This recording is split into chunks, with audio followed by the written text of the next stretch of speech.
कक्षा, कक्षा को ऊर्जा स्तर भी कहा जाता है। उच्च ऊर्जा वाली कक्षा या ऊर्जा स्तर में चला जाता है। और स्थायित्व प्राप्त करने के लिए पुनः इलेक्ट्रॉन निम्न ऊर्जा वाली कक्षा अर्थात ऊर्जा स्तर में लौट आता है। इस प्रकार ऊर्जा प्रकाश अर्थात फोटॉन के रूप में उत्सर्जित होती है। इसी प्रकाश उत्सर्जन के कारण स्पेक्ट्रम बनता है, स्पेक्ट्रम में रेखाएं बनती हैं। यह उत्सर्जित या अवशोषित ऊर्जा h न्यू के बराबर होती है। ठीक, दो ऊर्जा स्तरों की ऊर्जा का अंतर डेल्टा ही h न्यू के बराबर होता है। यहाँ E1 व E2 जो है निम्न तथा उच्च अस्थायी ऊर्जा स्तर है और H प्लैंक नियतांक है। तो ये रहा बोर परमाणु मॉडल का चौथा पॉइंट। अब हम लोग देखेंगे बोर परमाणु मॉडल का अगला पॉइंट।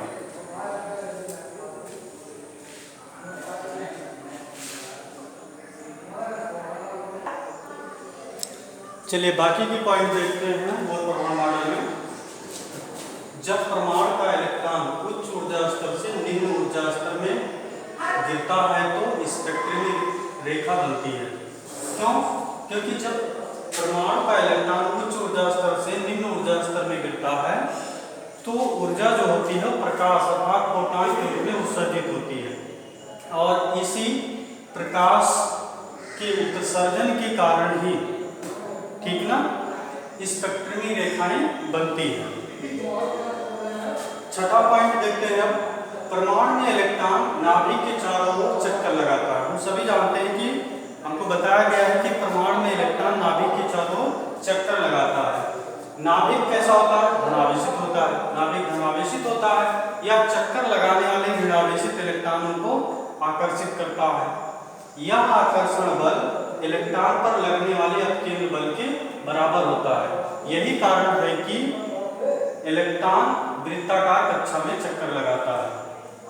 ठीक है, अब आपसे पूछा जाए कि इलेक्ट्रॉन वृत्ताकार कक्षा में चक्कर क्यों लगाता है तो उसका ये छठा पॉइंट जो है उसका रिप्लाई होगा, जवाब होगा। ठीक है, सातवां पॉइंट देखते हैं।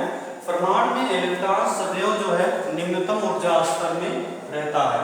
जब परमाणु को ऊर्जा दी जाती है तो इलेक्ट्रॉन जो होता है उच्च ऊर्जा स्तर में चला जाता है। तो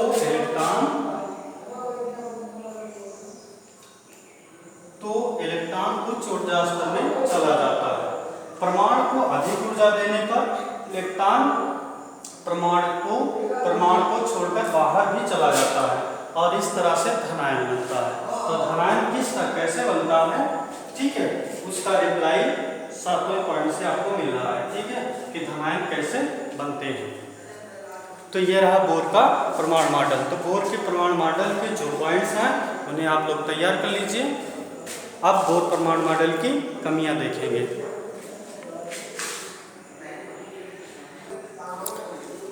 अब हम लोग देखेंगे बोर परमाणु मॉडल की कमियां। बोर का परमाणु मॉडल किन किन बातों की व्याख्या नहीं कर सका उसके बारे में हम लोग देखेंगे।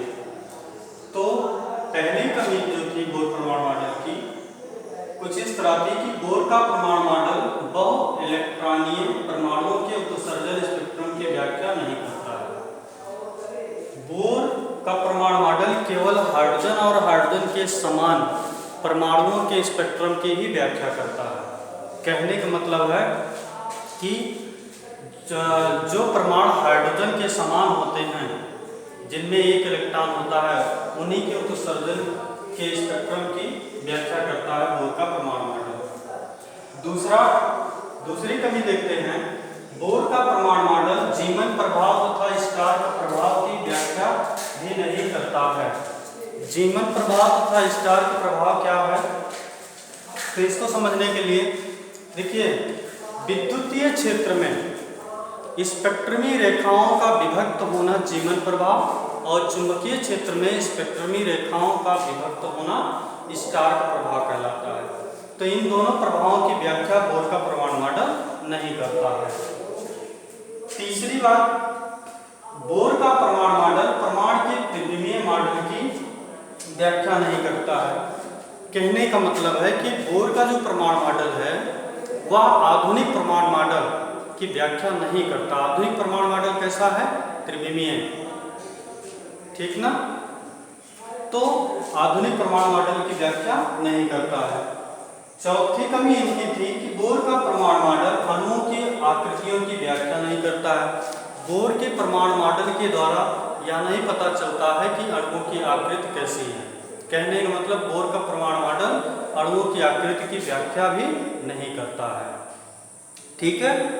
तो ये तमाम कमियां जो है बोर प्रमाण मॉडल में रही, जिसे आगे जो है सुधार किया गया है सोमरफेल्ड प्रमाण मॉडल के द्वारा, ठीक है। तो ये रहा बोर प्रमाण मॉडल और बोर प्रमाण मॉडल की कमियां। तो ये टॉपिक बोर वाला यहाँ पर समाप्त किया जा रहा है। आगे का टॉपिक अब देखेंगे।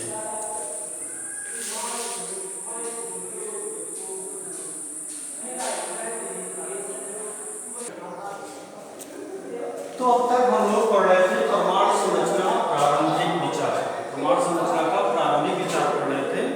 अब हम शुरू कर रहे हैं प्रमाण संरचना का आधुनिक विचार, ठीक है। तो प्रमाण संरचना का आधुनिक विचार में देखते हैं सभी पदार्थ कण प्रकृति तथा प्रकाश तरंग प्रकृति दर्शाता है।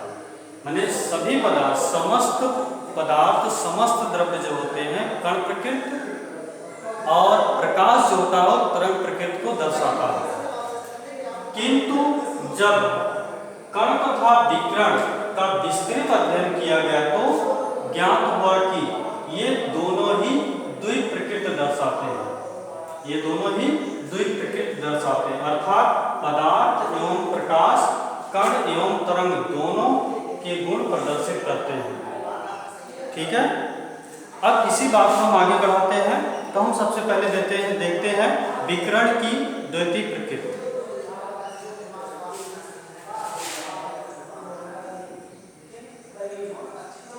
विकिरण की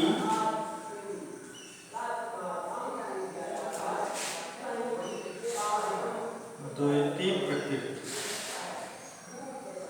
वही द्वैत प्रकृति को द्वैतीय प्रकृति लिखा जा रहा है।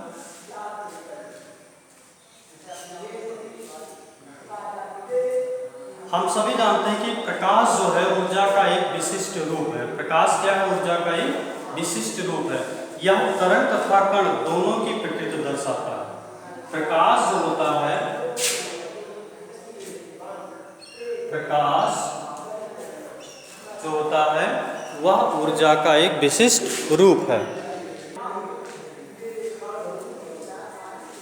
विकिरण की द्वितीय प्रकृति, प्रकाश ऊर्जा का एक विशिष्ट रूप है। हम सभी जानते हैं कि प्रकाश जो है ऊर्जा का एक विशिष्ट रूप है। यह तरंग तथा कण दोनों की प्रकृति को दर्शाता है। प्रकाश का परावर्तन, विवर्तन, व्यक्तीकरण आदि गुण इसकी तरंग प्रकृति को प्रदर्शित करता है, जबकि प्रकाश, वैद्युत प्रभाव तथा ब्लैक बॉडी विकिरण आदि प्रकाशीय गुण इसकी कण प्रकृति को प्रदर्शित करते हैं। इससे यह बात स्पष्ट हो जाती है कि प्रकाश की द्वैतीय प्रकृति होती है। इससे यह बात स्पष्ट हो जाती है कि प्रकाश की प्रकृति कैसी होती है? द्वैतीय। माने प्रकाश में कण का भी गुण होता है और प्रकाश में तरंग का भी गुण होता है, ठीक है।